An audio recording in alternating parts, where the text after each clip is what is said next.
പോയില്ലേ? ദാ വരുന്നു പറഞ്ഞിട്ടില്ലേ പോയത്? സോറി. കണ്ടിട്ടേ പോകാവൂന്ന് എന്റെ മനസ്സ് എന്നോട് പറഞ്ഞു.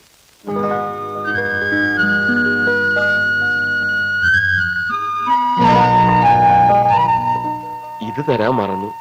മരുന്നിനി സുഭദ്രാമച്ചയ്ക്ക് വേണ്ടി വാങ്ങിച്ച ഇതെങ്ങനെയാ തിരിച്ചു കൊണ്ടുവന്നു? ഇനി ആവശ്യം ഉണ്ടായാലോ?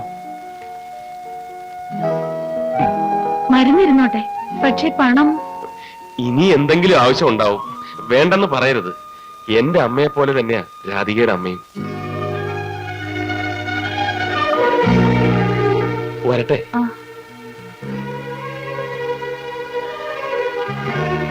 ധൃതി പിടിച്ച് കൃഷ്ണൻകുട്ടിയുടെ ബ്ലഡ് എടുത്തത് ഒഴിവാക്കാമായിരുന്നു.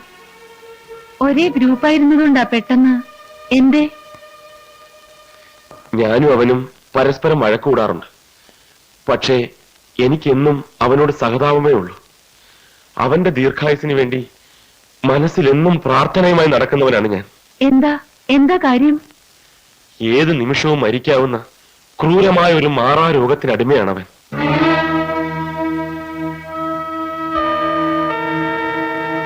വരട്ടെ.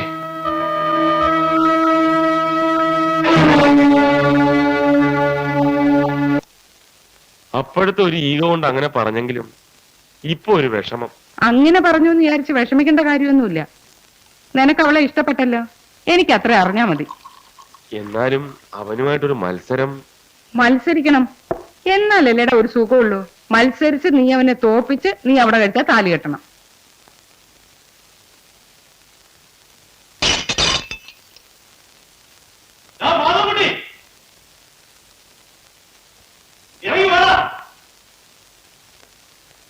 ആടത്തോണ്ട് ഇറങ്ങി വേടാ, നേരിട്ട് പൊരുതി നോക്കാം. ഒളിച്ചിരുന്ന് പാര വയ്ക്കുന്നതേ ആണുങ്ങൾ കയറുന്ന പണിയല്ല. ആരും അറിയാതെ പതുങ്ങി വന്ന് കല്ല് വലിച്ചെറിയണതാണ് ആണത്വം. എന്റെ മോൻ അങ്ങനെ പതുങ്ങേണ്ട കാര്യമില്ല. പറയാനുള്ളത് ആരുടെ മുഖത്തോക്കി പറയാനൊട്ട് പേടിയില്ല. അങ്ങനെയാ ഞാൻ അവനെ വളർത്തിയെ. ഓ, വളർത്തുമാഹായിട്ടൊന്നും നീ പറയണ്ടടി. എന്റെ ദാക്ഷിണ്യം കൊണ്ടാ നിനക്ക് ഇങ്ങനെ ഒരു മോനുണ്ടായെന്ന് കൂട്ടിക്കോ. അയ്യ, ദാക്ഷണ്യം എന്നെ കൊണ്ടൊന്നും പറയിപ്പിക്കരുത്. പറയടി, എന്തിനാ വേണ്ടെന്ന് വെക്കണേ? അമ്മ മിണ്ടായി. എന്താടാ നിന്റെ നാവിറങ്ങിപ്പോയോ? ഞാൻ മാറാരോഗ്യാണ് അല്ലടാ. ചോണയുള്ള ആമ്പിള്ളേരെ കണ്ടാ പെമ്പിള്ളേർക്ക് ഇഷ്ടം തോന്നും. അതിന് അസൂയപ്പെട്ടിട്ട് കാര്യമൊന്നുമില്ല. അസൂയപ്പെടാൻ നിന്റെ മോൻ ആരാടി? ദിവാൻ പേഷ്കാരോ? ചോര കൊടുത്ത് ബന്ധത്തെ പിടിക്കേണ്ട കാര്യമൊന്നും എന്റെ മോനില്ല. അവൻ ഇഷ്ടപ്പെട്ട പെണ്ണിന്റെ കരുത്തെ താലി കെട്ടാനുള്ള അന്തസ്സും ആണത്തും അവനുണ്ട്. ആരാരുടെ കഴുത്തല്ലേ താലി കെട്ടുന്നത് നമുക്ക് കാണാം. കാണടി. കാണാം. നീ വാടാ. നീ പോയി ചോറിനടാ, വിറപ്പിക്കാതെ പോടി.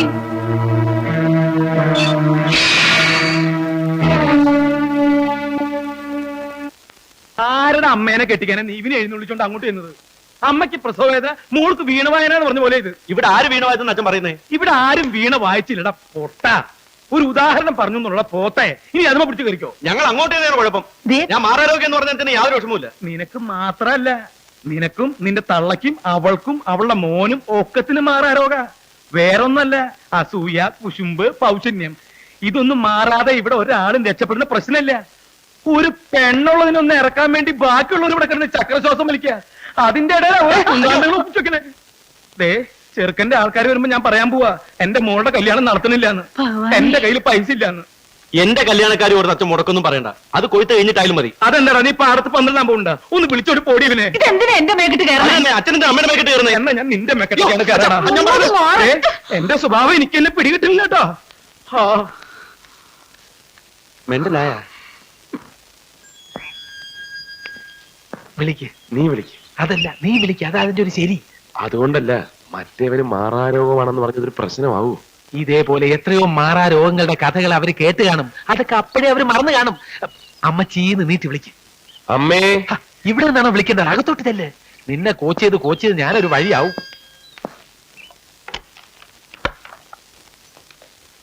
ആരും ഇല്ലെന്ന് തോന്നുന്നു. ഇല്ലാതിരിക്കാൻ വഴിയില്ല. ഒന്നുകൂടെ വിളിക്ക്.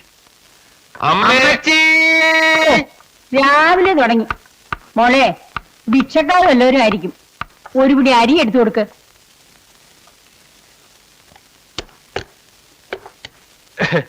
കുട്ടി ഇവന്റെ വിളി കേട്ടിട്ടാവും ധർമ്മക്കാരനെന്ന് തെറ്റിദ്ധരിച്ചതല്ലേ? അമ്മച്ചില്ലേ? എന്തിനാ? ഇനി വല്ല നുണയും പറഞ്ഞ് ധരിപ്പിക്കാനാണോ? സോറി, അന്ന് അപ്പൊ തോന്നിയ ദേഷ്യത്തിന് എനിക്കത് തോന്നി. എങ്ങനെ? മുഖം കണ്ടാൽ അറിഞ്ഞൂടെ ആളൊരു സ്നേഹപ്പാരയാണെന്ന്. കയറിയിരിക്കൂ. സ്നേഹപ്പാര. നീ ഒരു നേരം പുഴുങ്ങിയ ചിരിയിരിക്കരുത്. ഇതൊക്കെ ഒരു ഹ്യൂമർ സെൻസിൽ എടുക്കണ്ടേ? B A good boy. Come on come on come on. ഇരിക്കൂ ഇരിക്കൂ. ഞാൻ അറിയാം, ഒക്കെ രാധിക പറഞ്ഞു. അന്ന് ആസ്പത്രിയിലേക്ക് എടുത്തിട്ട് പോയപ്പോ എനിക്ക് ആരെയും തിരിച്ചറിയാൻ കഴിഞ്ഞില്ല കേട്ടോ. നന്ദിയുണ്ട്. ഓ, അതെന്റെ ഒരു കടമയായിട്ടേ ഞാൻ കരുതിയിട്ടുണ്ട്. ആസ്പത്രിയിൽ നിന്ന് പേര് വെട്ടിച്ച് ഇത്ര വേഗം പോരേണ്ടിയിരുന്നില്ല. എന്തിനാ വെറുതെ തൊട്ടതിനും കുടിച്ചതിനും ഒക്കെ അടയ്ക്കണ്ടേ ബില്ല്? സഹായിക്കുന്നവരെ എന്തിനാ ഏറെ ബുദ്ധിമുട്ടിക്കണേ? പിന്നെ എന്താ വന്നേ? ഒരു സഹായം ചോദിക്കാനാ. എന്താ? ഞങ്ങളുടെ വീട്ടുവിശേഷങ്ങളൊക്കെ ഏതാണ്ട് അറിയാമല്ലോ. എന്റെ പെങ്ങളുടെ വിവാഹമാ, അമ്മൂന്റെ. എന്റെ അമ്മ പ്രസവിച്ചതല്ലെങ്കിലും ഞാൻ അവളെ വേറെയായി കണ്ടിട്ടില്ല. അച്ഛൻ പണത്തിന് വല്ലാതെ ബുദ്ധിമുട്ടുക. ഇത് 40,000 രൂപയുണ്ട്. എന്റെ പേരിലുള്ള ഭൂമി അമ്മ അറിയാതെ പണയപ്പെടുത്തി വാങ്ങിയതാ. ഇതൊന്ന് അച്ഛന് കൊടുക്കണം. ഞാൻ തന്നതെന്ന് അറിയണ്ട. അതിപ്പോ ഞാൻ എന്തു പറഞ്ഞാ കൊടുക്കുക? രാധികയുടെ ജോലിക്കാര്യത്തിനാണെന്ന് പറഞ്ഞാ മതി. അങ്ങനെ പറഞ്ഞാ അദ്ദേഹം വാങ്ങുമോ? ഇപ്പോഴത്തെ അവസ്ഥയിൽ വാങ്ങാതിരിക്കില്ല. എന്നാലും ഒരു നല്ല കാര്യത്തിന് വേണ്ടിയല്ലേ? രാധികുട്ടിയുടെ ജോലിക്കാര്യം ഉറപ്പാക്കുകയും ചെയ്യാം. എനിക്ക് വേണ്ടി ഒരു സഹായം ചെയ്യാണെന്ന് കരുതിയാ മതി. വാങ്ങിച്ചോളൂ. ഐശ്വര്യമായിട്ട്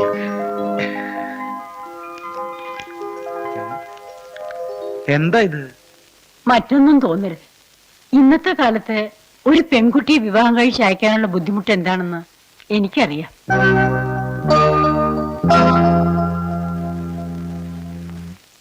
ഇതിൽ 40,000 രൂപയുണ്ട്. നിങ്ങൾക്ക് എന്താ പലിശയ്ക്ക് കൊടുക്കുന്ന ഏർപ്പാടുണ്ടോ? ഈശ്വര, അങ്ങനെയൊന്നുമില്ല. ഇത് മാഷക്ക് അവകാശപ്പെട്ട പണമാണെന്ന് കരുതിയാ മതി. നിങ്ങൾ എന്താ ഈ പറയണേ? ഇവിടെ ഇനിയൊരു ടീച്ചറുടെ വേക്കൻസി ഉണ്ടാവാൻ 6-7 മാസം കഴിയും. എന്റെ മോക്ക് ഒരു ജോലി കിട്ടാനുള്ള കൈക്കൂലിയായിട്ട് ഇതിനെ കരുതണ്ട. പിന്നെ എന്താ നിങ്ങളുടെ ഉദ്ദേശം? ഒരു കാര്യമില്ലാതെ 40,000 രൂപ കൊണ്ടുവന്ന് തരാൻ നിങ്ങൾക്ക് എന്താ വട്ടുണ്ടോ? മാസം ഒന്നും ഇടാന്നാട്ടെ. കൈമേന്ന് വിടൂ. ഇവിടെ വരിക ഒരു കാര്യമില്ലാതെ അന്തർ കൈ പിടിച്ചു വലിക്കൂല. എന്താണ് ഒരു ചിന്താശേഷി ഇല്ലാതെ ഇങ്ങനെ സംസാരിക്കുന്നത്? അവരുടെ മനസ്സിലിരിപ്പ് മാസിക്ക് പിടിയിട്ടില്ലേ? ഞാൻ എന്താ കണിയാനാ ഗണിച്ച് കണ്ടുപിടിക്കാൻ? അവർ പറഞ്ഞത് ശ്രദ്ധിച്ചോ? ഇത് മാസിക്ക് അവകാശപ്പെട്ട പൈസ ആണെന്ന് കൂട്ടിക്കോളിന്ന്. എന്താണ് അതിന്റെ അർത്ഥം? എന്താ അവരതൊരു സ്ത്രീധനായിട്ടാ തരുന്നത്. ഈ വയസ്സുകാലത്ത് എന്നെ കൊണ്ട് 3ാമതൊരു കല്യാണം കഴിപ്പിക്കാനുള്ള പ്ലാനാണ് നിന്റെ അല്ലേ? 2 ഉള്ളതിനെ കൊണ്ടുനടക്കാനുള്ള പാട് എനിക്ക് ഈശ്വരന് മാത്രമേ അറിയുള്ളൂ. അന്ത്രു, നിന്റെ തല ഈ ചുമരമ്മ കൂട്ടി ഒരു അതല്ലാന്ന്. പിന്നെ നമ്മളെ കൃഷ്ണൻകുട്ടിയെ കൊണ്ട് ഓരോ മോളെ കെട്ടിക്കാൻ ഒരു കണ്ണുണ്ട്. മോന്റെ സ്ത്രീധനം വാങ്ങി മോളെ കെട്ടിക്കല് പുത്തരിയൊന്നല്ലല്ലോ. അവരെങ്ങനെ പറഞ്ഞ? ഇതൊക്കെ എന്നാ ഇപ്പൊ വിസ്തരിച്ച് പറഞ്ഞു? ഭർത്താവും കേട്ടാൽ അറിഞ്ഞൂടെ? ഞാനിപ്പോ എന്താ വേണ്ടേ? ഒന്നും വേണ്ട, നിങ്ങൾ പോയ പൈസ വാങ്ങുക. എന്നാ താങ്കൾ വന്നേ. നിങ്ങളെ കൈ പിടിച്ചിരിക്കുന്നതിന് ചെറിയ കുട്ടിയായിട്ടാണ് ഞാൻ. എന്താ പറയാനുണ്ടെന്ന് പറഞ്ഞേ? പറയാം, പക്ഷെ അതിനു മുമ്പ് ഒരു മുന്നറിയിപ്പുണ്ട്. ഇഷ്ടപ്പെട്ടില്ലെങ്കിൽ ഇഷ്ടപ്പെട്ടില്ല എന്ന് സമാധാനമായിട്ട് പറഞ്ഞാൽ എനിക്ക് മനസ്സിലാവും. വെറുതെ വെളിച്ചപ്പാട് തുള്ളരുത്. മാഷ് കാര്യം പറ, എന്നിട്ട് തീരുമാനിക്കാൻ തുള്ളണോ വേണ്ടായോന്ന്. എന്നാ കാര്യമൊന്നുമില്ല, ഞാൻ പറയുന്നില്ല. പറ എന്റെ മാഷ്, പെണ്ണങ്ങല്ലേ? വേണ്ട. പറയുന്നേ. അതെ, വലിയ കോയിക്കൽ തറവാട്ടുകാരായിട്ടൊരു ബന്ധുത്വം ഉണ്ടാവാന്ന് പറഞ്ഞാൽ നമുക്കതൊരു അഭിമാനാ. അല്ലെന്ന് ഞാൻ പറഞ്ഞു. ഞാൻ പറഞ്ഞു തീരട്ടെ, അതിനുമുമ്പ് നീ അതിന്റെ മൂളി കയറി ചാടി പിടിച്ചാലോ? രാധികയുടെ കാര്യല്ലേ പറയാൻ പോണത്? ഇനി ഒന്നും പറയണ്ട, നല്ലൊരു മുഹൂർത്തം നോക്കി കല്യാണം അങ്ങ് നടത്തുക. അപ്പോ നിനക്ക് എതിർപ്പൊന്നുമില്ലേ? എതിർപ്പോ? ഇതെന്റെ ഒരു വാശിയും കൂടെയാ. വലിയ കോയിക്കലെ പെങ്കൊച്ചിന്റെ കഴുത്തേൽ ആരാ താലി കെട്ടണമെന്ന് എനിക്ക് ചിലരെയൊക്കെ ഒന്ന് കാണിക്കാനുണ്ട്. സത്യത്തിൽ ആരെ കൊണ്ട് കെട്ടിക്കുന്ന കാര്യം നീ പറയണേ? മാധവൻകുട്ടിയെ കൊണ്ട്. അതെ. എന്താ അല്ലേ? അവനെ കൊണ്ട് തന്നെ. നല്ല കോളാ കോള്. ഇപ്പൊ തന്നെ ഞാൻ പെട്ടാനെ.